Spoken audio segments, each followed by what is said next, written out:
Bueno, Bernardo, bienvenido. Gracias.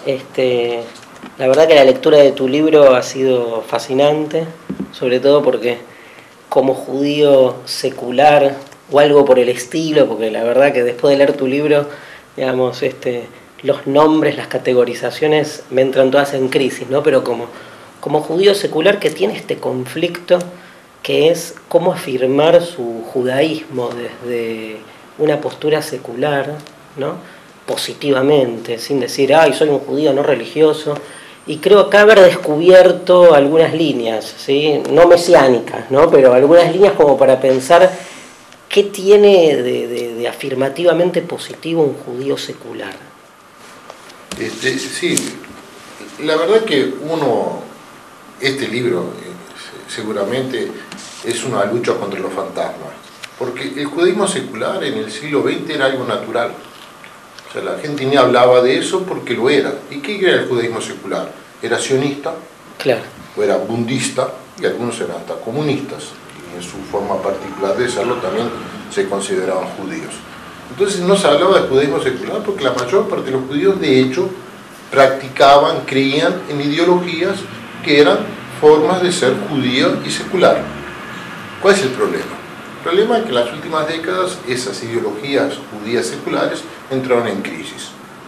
Israel, el sionismo, porque Israel existe, es un hecho, y como todo sueño que se realiza, tiene sus lados buenos y sus lados malos. Una cosa era el ideal y otra cosa es la realidad. Y es una realidad que tiene aspectos muy interesantes, muy bonitos y otros muy duros.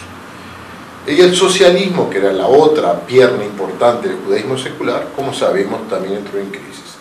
Entonces, ¿qué es lo que tenemos hoy? Judíos que de alguna forma quisieran seguir siendo judíos, pero al mismo tiempo no son religiosos, no quieren ser religiosos y quieren encontrar un camino que esté dentro de lo que, como tú bien has dicho, sea secular, humanista, pluralista. claro. Yo hasta no lo uso porque no quiero inventar más palabras, para mí es el judaísmo democrático. Para mí son los valores de la democracia, los elementos esenciales que el judaísmo tiene que responder. Entonces, a partir de esa crisis que se da en las últimas 2 décadas, tenemos que repensar lo que es el judaísmo secular. Y esto exige reconocer limitaciones y problemas en el viejo judaísmo secular. Claro, que es importante y me encanta que encares por ahí, ¿no? Es no pensar que el judaísmo secular aparece por generación espontánea, ¿no? Hay una historia desde la Escalá, desde el siglo XVIII, donde el judaísmo secular tuvo una fuerza importante. Enorme, ¿no? Y estaba ahora leyendo en el avión un artículo muy interesante que busca hasta lo que se llama las protofuentes del judaísmo secular en Maimónides. Ah, maravilloso. Porque Maimónides, ¿qué dice? Sin duda, Dios existe, pero no podemos conocerlo. Claro. Solo podemos conocer sus atributos negativos. Sí, sí. Ahora, un Dios que tú no tienes realmente acceso a él, de forma alguna, a no ser por atributos, hasta llegar a Spinoza, es un paso muy corto. Claro. Porque al final de cuentas es un Dios que está ahí, que para Maimónides creó el mundo, pero de alguna forma no sé, es distante, totalmente distante del ser humano. El verdadero monoteísmo. Es un monoteísmo realmente consecuente de un Dios abstracto y por lo tanto no tiene atributos humanos. Tal cual. O sea, si tú humanizas a Dios estás creando algún tipo de idolatría. O sea, el gran problema de Maimónides, porque él está discutiendo con un mundo islámico que es profundamente monoteísta, que se niega a hacer cualquier imagen de Dios.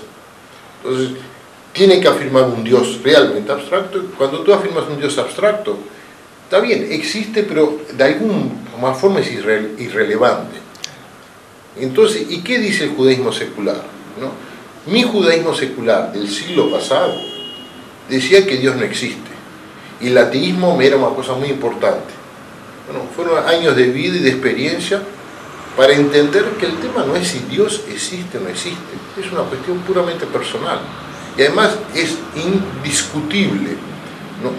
No puedo discutir si tú tienes fe o yo no tengo fe. Para nada. Es una cuestión personal.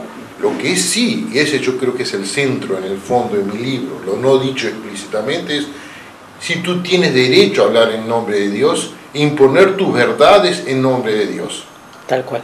Es más, viendo un poco este desarrollo que vos haces, justamente ser un judío secular hoy, nosotros aquí en Argentina nos animamos a hablar de posjudaísmo, que después por ahí te preguntaré algo al respecto. Un judío secular hoy puede creer en Dios. El problema es que no es el Dios que la religión institucional canoniza, como bien vos decís, como el Dios trascendente y personal que hay que seguir. Hay que orar y que hay que pedirle cosas. O sea, ese Dios realmente yo lo vivo como casi una ofensa a mi razón y a mi experiencia. Mi problema con Dios se dio cuando yo tenía 13 años. Mi papá era hijo de rabinos, yo estudié en Heder, papá quería que yo también fuese rabino, pero comencé a pensar y vivía una experiencia que era papá llorando constantemente porque le mataron a la familia en el Holocausto. Y yo, pero ¿cómo es posible que haya Dios y que haya habido un holocausto? Y un día llego en casa y le digo, papá, sentate. Papá era una persona muy buena, muy linda humanamente. Papá se siente y le dice, papá, quiero decirte que no creo en Dios. Papá me miró y comenzó a llorar. Me dice, Boruch, que es mi nombre hebreo, no tengo ningún argumento. Después lo que hicieron con mi familia, yo no puedo asegurarte que Dios existe. O sea, es un tema personal la creencia en Dios. ¿Cuál es el problema que se genera con una tradición talmúdica 2000 años atrás y que se mantuvo como una estructura de poder dentro del judaísmo?